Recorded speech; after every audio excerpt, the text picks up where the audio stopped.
Sa araw ng kanyang kasal, hinarangan siya ng kanyang aso, isiniwalat ang isang malungkot na lihim. Nakatayo sa harap ng salamin sa sahig ng kanyang lumang kwarto, halos hindi napansin ni Anna Williams ang refleksyon ng babaeng nasa kanyang harapan. Ang pangarap niyang puting bestida na iniisip niya simula pagkabata ay perpektong akma sa kanya, habang ang kanyang auburn na buhok ay bumagsak ng elegante sa ilalim ng kanyang belo. Lahat ay ayon sa kanyang pinangarap sa loob ng 1.5 taon, halos lahat.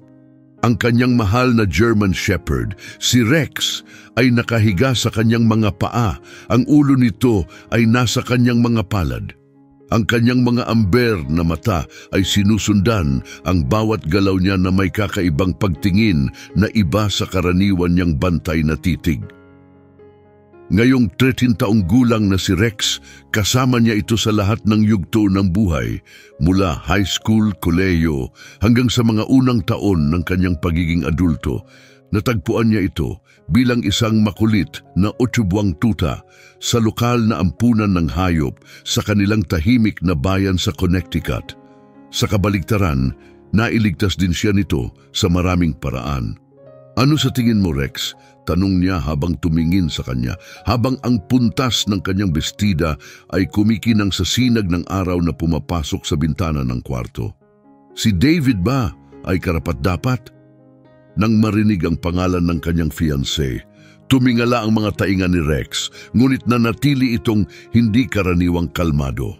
Karaniwan, ang pagbanggit kay David na natutunan na niyang mahalin sa loob ng 3 taon ay magpapatalon sa kanya.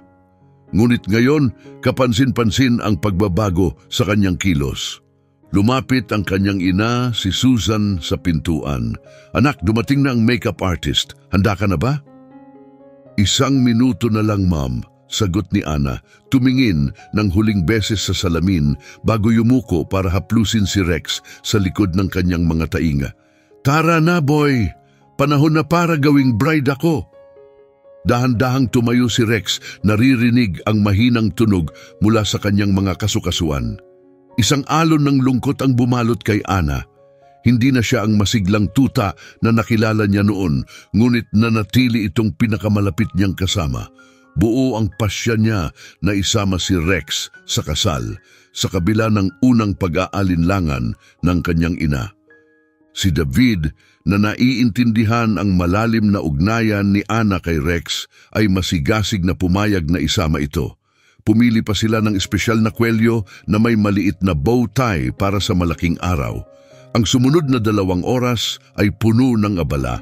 Ang mga abay na nakasuot ng mapusyaw na asul na bestida ay abala sa bahay, puno ang hangin ng tunog ng mga hairstylist at makeup artist, at ang ritmo ng mga hakbang ng takong ng ina ni Anna ay umaalingaw-ngaw habang nakikipag-ugnayan sa wedding planner. Sa gitna ng lahat ng ito, nanatiling tahimik si Rex sa tabi ni Anna. "Okay lang ba siya?" tanong ni Laura, ang maid of honor ni Anna, at matagal na niyang kaibigan mula pa noong middle school, habang papunta sila sa simbahan. "Medyo ibang kilos niya ngayon," sagot ni Anna ng may bahagyang pag-aalala, habang marahang hinahaplos ang likod ni Rex. Siguro na overwhelm lang siya sa ingay at excitement. Palagi siyang sensitibo. Ngunit nararamdaman ni Anna na may mas seryosong dahilan. Ilang araw ng kakaiba ang kilos ni Rex, kumakain ng kaunti, mabagal kumilos at mas madalas matulog. Plano niyang dalhin ito sa veterinaryo, pero nahadlangan ng mga huling minutong paghahanda para sa kasal. "Kailangan na talaga nating kumilos," sabi ni Susan habang tinitingnan ng may kaba ang kanyang relo. "Kailangan ng photographer ng ilang early shots at baka abutan pa tayo ng traffic." Tumango si Anna, inipo ng laylayan ng kanyang bestida. "Tara na, Rex, oras na." Bagamat maikli lang ang biyahe papunta sa grandeng St. Patrick's Church, hindi mapakali si Anna. Hindi dahil kinakabahan siya sa pagpapakasal kay David, kundi dahil sa alalahanin niya para kay Rex. Mas malapit itong nakadikit sa kanya kaysa karaniwan habang nasa kotse, nakapatong ang ulo sa kanyang kandungan, malayo sa dati nitong maayos na asal sa biyahe. Pagdating nila 1 oras bago magsimula ang seremonya, abala na ang photographer sa pag-aayos sa luntiang hardin ng simbahan, sinasamantala ang napakagandang hapon ng huling bahagi ng Setyembre. Ang sikat ng araw ay dumadaan sa mga dahon ng taglagas. Nilulukob ang lahat ng gintong liwanag. Eksaktong ganito ang naisip ni Ana. Ang bride muna, pakiusap, utos ng photographer. Inilalagay si Ana sa tabi ng isang napakalaking lumang punong roble. Isusunod na natin ang iba. Bigla si Rex, na kalmado sanang nakaupo sa tabi ng kanyang ama, ay tumayo ng walang babala. Bago pa man may makialam, dumiretso ito kay Ana at tumayo sa harapan niya, tinatakpan ng view ng photographer. Rex, tabi ka muna, mahinahong sabi ni Ana. Pilit na itinaboy ito ng dahan-dahan, ngunit nanatili itong matatag. Hindi ito agresibo. Sa halip, nakatayo lang ito sa harapan niya, nakatingin sa kanya gamit ang malalim at ekspresibong mga mata nito. Rex, halika dito, tawag ng kanyang ama. Sinusubukang akitin ito palayo pero hindi ito tumalima. Baka kailangan niyang maglakad saglit, suhestyon ni Laura habang inaabot ang tali nito. Ngunit nang lumapit si Laura, mas lalo lang sumiksik si Rex kay Ana, halos mapatid siya sa kinatatayuan. Anong problema, Rex? Yumuko si Ana, dumampi ang laylayan ng kanyang bestida sa lupa para makipagtitigan dito. Noon niya lang napansin ang hindi niya nakita kanina. Hirap ang paghinga nito at may bahagyang panginginig sa mga binti nito, mga palatandaang hindi halata kanina. Ana, kailangan na talaga nating tapusin ang mga litrato, sabi ng kanyang ina. May bahid ng pagkainip ang boses habang dumarating na ang mga bisita. Halos hindi naririnig ni Ana ang paligid. Nakatuon lahat ng atensyon niya kay Rex, na ngayon ay isinandal ang ulo sa kanyang balikat, isang tanda na may hindi tama at humihingi ito ng kalinga. Napansin niyang masyadong mainit ang katawan nito. May mali, mahina niyang sabi, nanginginig ang boses. Hindi siya okay. Lumuhod si Laura sa tabi nila, marahang idinampi ang kamay sa tagiliran ni Rex. Mabilis ang tibok ng puso niya. Lumapit ang kanyang ama, nakaukit ang pagkabahala sa mukha. Kailangan ba natin siyang dalhin sa vet? Magsasalita pa sana si Susan, pero ang kasal. Ngunit natigilan ito nang makitang matalim ang tingin ni Ana sa kanya. Walang pag-aalinlangan, kinuha ni Ana ang kanyang telepono at tinawagan si Dr. Smith, ang veterinaryo na nangangalaga kay Rex mula ng ampunin nito. Nanginig ang kanyang mga kamay habang hawak ang telepono sa kanyang tainga. Emergency service ni Dr. Smith. Si Kate po ito, sagot ng nasa kabilang linya. Kate, si Ana Williams ito. Hirap huminga si Rex, mabilis ang tibok ng puso niya at kakaiba ang kilos niya. Kailangan ko ng tulong ngayon na. Saglit na katahimikan ang sumunod. Ana, hindi ba kasal mo ngayon? Oo, pero biglang naputol ang boses ni Ana. Pakiusap, kailangan kong dalhin siya kaagad. Naroon si Dr. Smith para sa paperwork, pwede niya siyang tingnan ngayon. Pagangat ng ulo ni Ana, nakita niya ang bilog ng mga nag-aalalang mukha sa paligid niya. Ang kanyang mga magulang, si Laura, ang photographer, at ang wedding planner ng ngayon ay nagmamadaling may kausap sa headset nito na patitig siya sa kanyang ama. Sige, matatag na sabi ng kanyang ama, tatawagan ko si David at ipapaliwanag, sasamahan ka ni Laura sa pagmamaneho. Pero idinagdag niya gamit ang tonong mahigpit na parang noong bata pa si Ana. Anak, ang asong yan ay lagi kang sinamahan. Sa una mong pagkabigo sa pag-ibig, sa mga finals mo sa kolehiyo, sa pagkamatay ng lola mo. Nandoon siya noong nakilala mo si David at hindi siya kailanman lumayo sa tabi mo. Hindi mo dapat talikuran ang pamilya kapag nangangailangan sila. Naluha si Ana habang niyakap ang kanyang ama. Salamat. Agad-agad, mabilis na kumilos ang lahat. Tinulungan ni Laura si Ana na ayusin ang kanyang bestida habang nagtungo sila sa kotse. Kasunod si Rex na dahan-dahang naglalakad. Paminsan-minsang sumisiksik sa mga binti ni Ana para sa kumpiyansa. Saglit na natigilan ng ina ni Ana, ngunit agad din itong kumilos. Nangakong aasikasuhin ang mga bisita at inutusan ng wedding planner na tawagan ang reception venue. Ang biyahe papunta sa veterinary clinic ay puno ng tensyon. Nasa likod si Ana, nakapatong ang ulo ni Rex sa kanyang kandungan.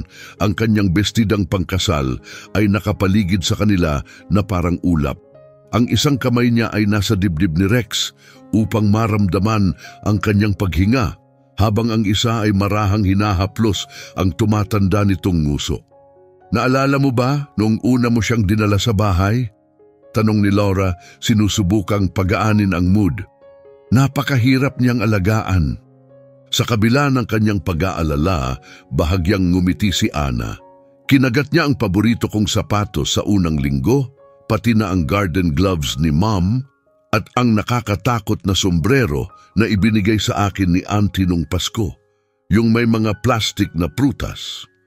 Buti nga sa'yo na wala yung sombrerong yon, biro ni Laura. Mas mabilis kaysa inaasahan, nakarating sila sa klinika. Sinalubong sila ni Dr. Smith sa pintuan, pansamantalang nagulat sa bridal attire ni Ana, pero agad na ibinaling ang atensyon kay Rex. Dinala niya ito sa loob ng walang sinabing kahit ano. Ang paghihintay habang sinusuri si Rex ay parang walang hanggan. Paikot-ikot si Ana sa maliit na silid. Ang kaluskos ng kanyang bestida ay parang nagsasabi ng kanyang pagkabalisa. Si Laura naman ay tahimik na nakaupo, paminsan-minsang tumitingin sa kanyang telepono para magbigay ng update sa mga naghihintay. Paglabas ni Dr. Smith, ang kanyang seryosong ekspresyon ay nagdulot ng bigat sa dibdib ni Ana. Ana, maupo ka muna, malumanay niyang sabi, na tila nagpapahiwatig ng balitang kinatatakutan ng bawat nagmamay-ari ng alagang hayop. Nang manghina ang kanyang mga tuhod, inalalayan siya ni Laura papunta sa upuan, agad na nasa tabi niya. Si Rex ay may kondisyon sa puso, maingat na ipinaliwanag ni Dr. Smith. Ang mga pagsusuri ay nagpapakita na nasa unang yugto na siya ng heart failure. Ang stress at excitement ngayong araw ang posibleng nagpalala ng kanyang kondisyon. Parang nawala sa paligid si Ana, pero parang okay lang siya, ilang araw pa lang ang nakakalipas. Ang mga ganitong problema ay maaaring lumala ng biglaan, lalo na sa mga asong senior, paliwanag ni Dr. Smith. Sa edad niyang 13, nalampasan na niya ang karaniwang lifespan ng kanyang lahi. Matagal na niya itong ipinapakita sa sariling paraan, sa pamamagitan ng pananatili sa tabi mo.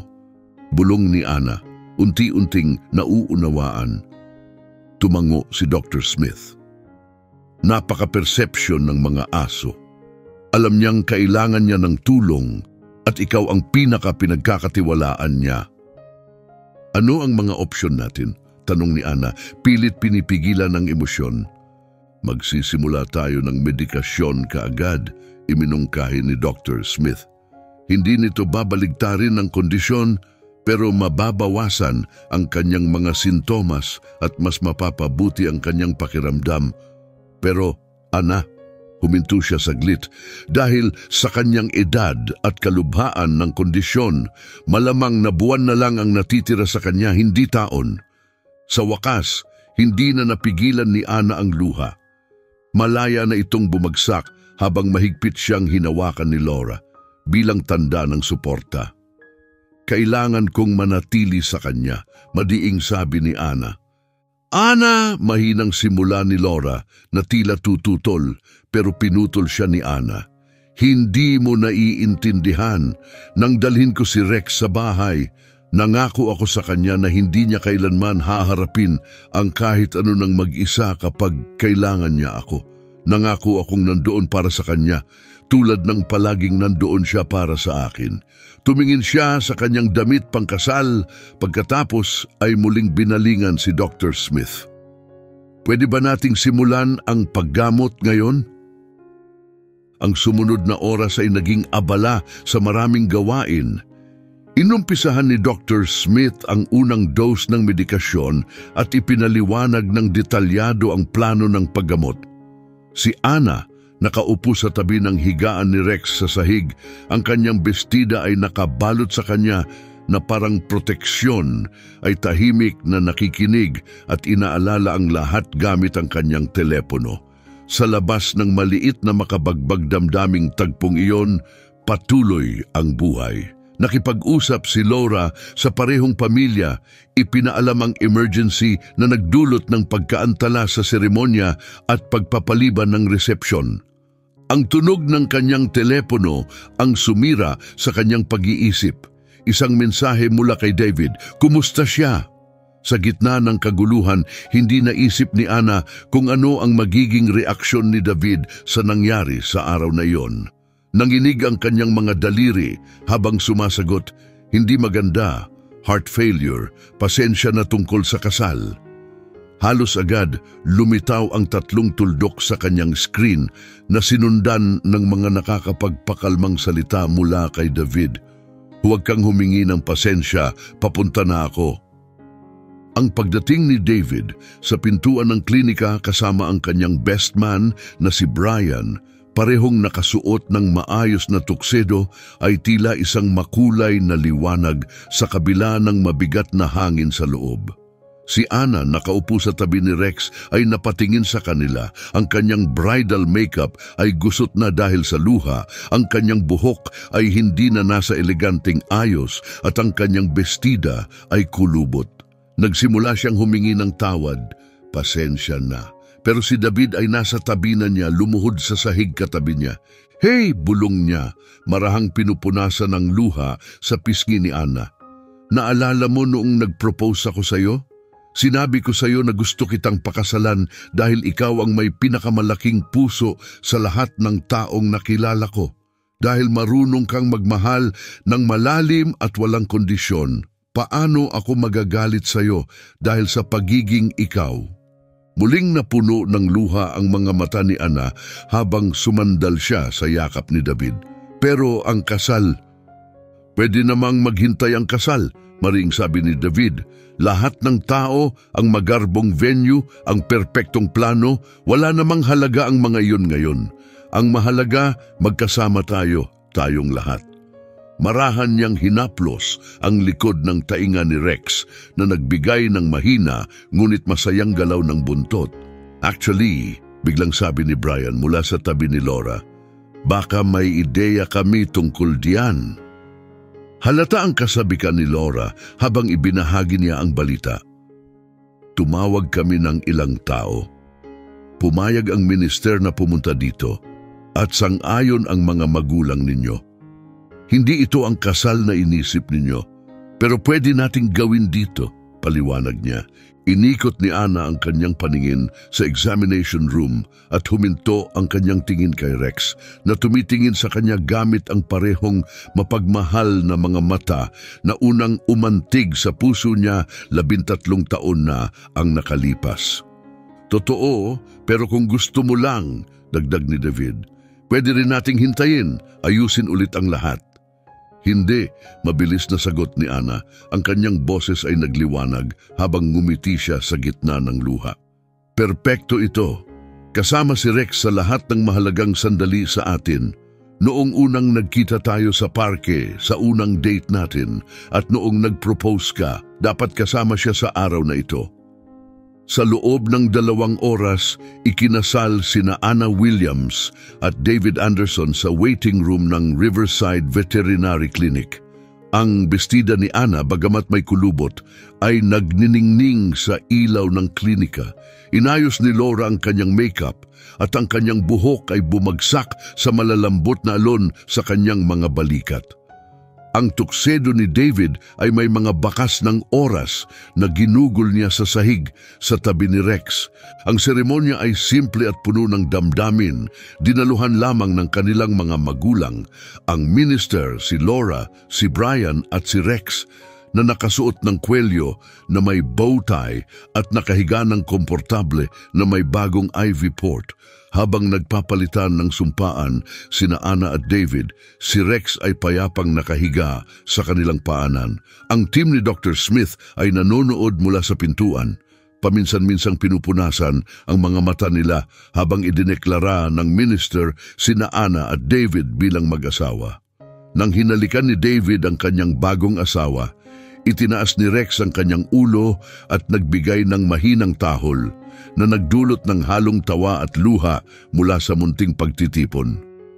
Noong gabing iyon, sa halip na sumayaw sa tugtog ng musika sa kanilang kasal, si Ana at David ay nakaupo ng nakatawid ang mga binti sa sahig ng kanilang apartment. Si Rex ay nasa pagitan nila at kumakain sila ng pagkaing Chinese na take-out habang suot pa rin ang kanilang seremonyal na kasuotan. Salit-salita nilang binibigyan si Rex ng maliliit na piraso ng simpleng manok, gaya ng inirekomenda ni Dr. Smith. Napansin ni David si Rex na maingat na tinatanggap ang pagkain mula kay Ana at sinabi, "Alam mo, noong araw na nakilala kita at si Rex sa parke, naintindihan ko na kasama siya sa usapan, pero hindi ko inakala kung gaano niya ako tuturuan tungkol sa pag-ibig." Tinitigan ni Ana ang kanyang bagong asawa ng may interes. "Anong ibig mong sabihin?" tanong niya. "Isipin mo ang araw na ito, planado mong mabuti ang perpektong kasal, lahat eksaktong ayon sa gusto mo, pero nang kailanganin tayo ni Rex, wala nang halaga ang iba. Hindi ka nagdalawang isip, iyon ang tunay na pag-ibig. Ang klase ng pagmamahal na hindi iniinda ang halaga na laging nariyan kahit ano pa ang mangyari. Iyon ang klase ng pagmamahal na gusto kong maging pundasyon ng ating kasal." Dahan-dahang yumuko si Ana upang hindi magising si Rex na mahimbing ng natutulog at hinalikan si David. "Kailan ka pa naging ganito katalino?" tanong niya. "Natuto ako mula sa pinakamahusay," sagot ni David na may ngiti sabay turo kay Rex. "Tinuturuan niya tayo ng walang kondisyong pagmamahal mula pa noong simula." Sa mga sumunod na buwan, ang kanilang oras kasama si Rex ay puno ng kasiyahan at pagsubok. Si Rex ay nagkaroon ng mga araw na maayos at hindi maayos. Ang mga paggamot ay nagbigay ng kaunting ginhawa, ngunit hindi nito napigilan ang paglala ng kanyang karamdaman. Inayos ni Ana at David ang kanilang buhay upang matugunan ang mga pangangailangan ni Rex. Palit-palitan silang nananatili sa bahay sa mga araw na siya'y nanghihina, tinatamasa ang magagandang araw sa pamamagitan ng maikling paglalakad sa parke kung saan unang nagtagpo ang kanilang landas at inaaruga siya sa mga mas mahihirap na araw. Sa kabila ng lahat, nanatili ang mabait at mapagmahal na kalikasan ni Rex. Patuloy niyang sinalubong ang dalawa sa pintuan ng may wagayway ng buntot. Kahit hindi siya makatalon, iginigiit ang pagtulog sa tabi ng kanilang kama, humihingi ng mga paborito niyang pagkain gamit ang kanyang mapang-akit na tingin at ipinapakita ang pagmamahal sa maraming maliliit na paraan. Isang tahimik na gabi ng tagsibol, halos kalahating taon mula noong kanilang kasal, ipinaalam ni Rex na oras na. Nagtamasa siya ng isang magandang araw. Masiglang kinain ang kanyang pagkain, nagbabad sa araw sa kanilang bakuran at maingat na naglaro gamit ang paborito niyang laruan. Ngunit habang papalapit ang dapit hapon, naging balisa siya, paikot-ikot sa pagitan ni Ana at David, tila tiniyak ang kanilang presensya. Tumawag sila kay Dr. Smith na dumating sa kanilang bahay sa aliwalas ng kanilang sala habang nakapatong ang ulo ni Rex sa kandungan ni Ana at marahang hinahaplos ni David ang kanyang likod. Nagpaalam sila sa matapat na kaibigang labis na nagpayaman sa kanilang buhay. Salamat, bulong ni Ana sa taingan ni Rex habang tahimik itong pumanaw. Salamat sa lahat, sa pagiging tagapagbantay ko, kaibigan ko, sa pagdadala mo kay David sa akin, sa pagpapakita ng tunay na diwa ng pag-ibig at sa pagpili mo sa akin noon sa shelter. Kinagabihan, habang tinitingnan nila ang mga litrato mula sa kakaiba nilang araw ng kasal, huminto si Ana sa isang larawang kinuha ni Laura nang hindi napapansin. Naipakita nito ang isang sandali habang binibigkas nila ang kanilang mga sumpa, hindi nakatingin sa isa't isa o sa opisyal, kundi parehong nakatingin kay Rex na tumugon sa kanilang tingin ng pagmamahal na walang kondisyon. Alam niya, mahinang sabi ni Ana, habang dahan-dahang hinahaplos ng daliri ang imahe ni Rex sa larawan. Noong araw na iyon sa simbahan, nang ayaw niya akong lumakad sa pasilyo, alam niyang maikli na ang kanyang oras at gusto niyang tiyakin na naunawaan natin kung ano ang tunay na mahalaga. Ginakap siya ni David ng mahigpit. Ginawa niya iyon. Maaaring hindi perpekto ang araw ng kasal natin ayon sa karaniwang pamantayan, pero ito'y perpekto para sa atin. Sa impluensya ni Rex, sinimulan ni Ana at David ang kanilang pagsasama na inuuna ang mahahalagang bagay, pag-ibig, dedikasyon at matatag na suporta para sa isa't isa.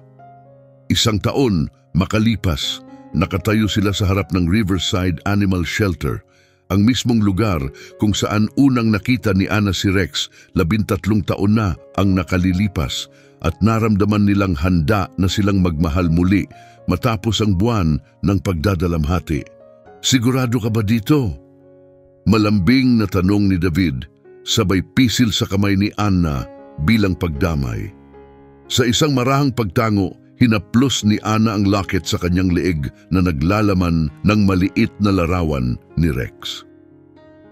Marami siyang itinuro sa atin tungkol sa pagmamahal. Ang pagbibigay ng parehong pagmamahal sa isa pang asong nangangailangan bilang pag-alala sa kanya ay ang tamang gawin, sabi niya ng may kumpiyansa. Pagpasok nila, sinalubong sila ng pamilyar na ingay at amoy ng shelter. Habang dumadaan sa mga kulungan, malinaw na bumalik kay Ana ang araw na una niyang nakita si Rex. Isang payat at mahiyaing tuta ng German Shepherd na ang malalalim na mata ay agad sumunggab sa kanyang puso. Tumigil sila sa huling kulungan sa isang hanay kung saan nakahiga ang isang senior na golden retriever sa isang kupas na kumot. Ang kanyang nguso ay may bahid na ng kulay abo at tahimik siyang nakatitig sa kanila gamit ang malambing niyang kayumangging mga mata. Ang name tag niya ay nagsasabing Duke, edad 10. Karamihan sa mga tao, naghahanap ng mga tuta o mas batang aso, paliwanag ng tagapag-alaga ng shelter na pansin ang interes nila. 3 buwan na si Duke dito. Kinailangan siyang iwan ng mga dating may-ari niya nang lumipat sila sa isang nursing facility. Napakabait niya, pero ang edad niya ang madalas magpatigil sa iba. Lumuhod si Ana sa harap ng pinto ng kulungan at si Duke, napansin ang presensya niya, ay dahan-dahang tumayo at lumapit. Idinikit ang ilong niya sa nakaabot na kamay ni Ana sa pamamagitan ng gate. May arthritis siya sa kanyang likurang mga paa, dagdag ng tagapag-alaga. Kakailanganin niya ng gamot at hindi siya para sa mahabang paglalakad, pero sa sarili niyang paraan, perpekto pa rin siya. Tumingala si Ana kay David, ang mga mata niya ay puno ng luha. Tumango si David, malinaw ang kanyang pag-unawa. Kinagabihan, tila natural lang kay Duke ang pag-angkop sa kanilang tahanan, na parang doon talaga siya nararapat. Pinili niyang higaan ang dating kama ni Rex, malapit sa fireplace. Kahit na binilhan nila siya ng bago, parang nauunawaan niya ang kahalagahan ng espasyo bilang parangal sa alagang aso na nauna sa kanya. Habang nakaupo sila sa sopa, pinagmamasdan si Duke na natutulog sa paboritong pwesto ni Rex noon. Napag-isipan ni Ana, alam mo, baka isipin ng iba na baliw tayo dahil nag-ampon ng mas matandang aso. Alam na maikli na lang ang oras natin kasama siya. Ngumiti si David at mas mahigpit siyang niyakap. Pero alam natin ang totoo, hindi ba? Itinuro sa atin ni Rex na hindi mahalaga kung gaano katagal ang oras na mayroon tayo, kundi ang lalim ng pagmamahal na naibahagi. At itinuro niya rin na ang pinakamalalim na kwento ng pag-ibig ay hindi laging sumusunod sa perpektong script. Ipinaubaya ni Ana ang ulo niya sa balikat ni David, pinagmamasdan ang bahagyang pagkilos ni Duke habang nananaginip. Ang huling aral ni Rex ay hindi lang tungkol sa kung ano ang mahalaga sa araw ng ating kasal. Ito'y tungkol sa pag-unawa na ang pagmamahal ay laging sulit kahit may kasamang sakripisyo at sakit. Kaya't kaya nating buksan ang ating puso kay Duke kahit alam nating ang paalam ay maaring dumating ng maaga. At tingnan mo na lang ang kasiyahang na ibibigay niya sa atin ngayon. Tumingin si David kay Duke na nagising at ngayon ay nakatingin sa kanila gamit ang mata niyang puno ng kapayapaan. Tinutulungan niya tayong parangalan ang alaala ni Rex sa pamamagitan ng pagpapatuloy ng siklo ng pagmamahal na pagnilayan ni David.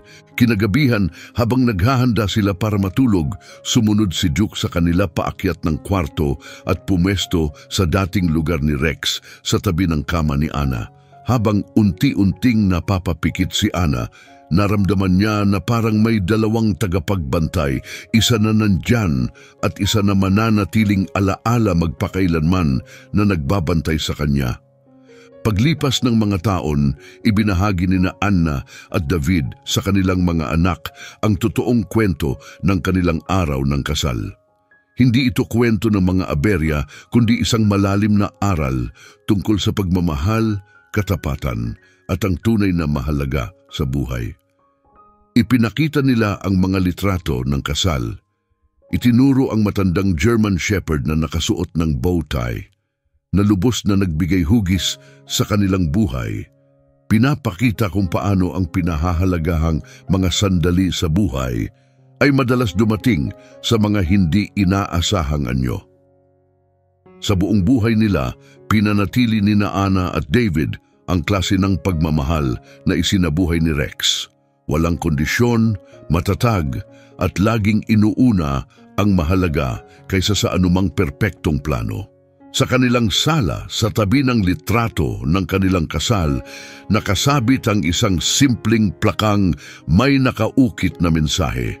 Kung minsan, ang pagmamahal ay nangangahulugan ng pagbago sa iyong perpektong mga plano, dahil ang tunay na pagiging perpekto ay hindi natatagpuan sa mga landas na nais nating tahakin, kundi sa mga pusong gumagabay sa atin pauwi. Sa ilalim nito, nakasabit ang kwintas ni Rex na may maliit na bow tie at kwintas ni Duke. Magkatabi, bawat isa'y isang patunay sa kakayahan ng puso na magmahal, matuto at lumago kahit sa harap ng pagkawala at pagbabago. Tuwing anibersaryo, sa halip na magdiwang sa marangyang mga hapunan o magdaos ng malalaking salusalo, pinili nilang sundin ang mas makahulugang tradisyon. Binibisita nila ang animal shelter, nagdadala ng mga donasyon, at ginugugol ang oras kasama ang mga matatandang aso. Ang mga pagbisitang ito ay alay sa mga tulad ni Duke na naghihintay ng isang taong makakakita ng pagmamahal na naibibigay nila sa kabila ng kanilang edad. Ito ang malalim na pamana na iniwan ni Rex, isang aral na ang pagmamahal sa lahat ng anyo nito ay laging sulit yakapin at ibahagi, anuman ang hindi inaasahang kalikasan nito o ang limitadong panahon na maaring magtagal ito.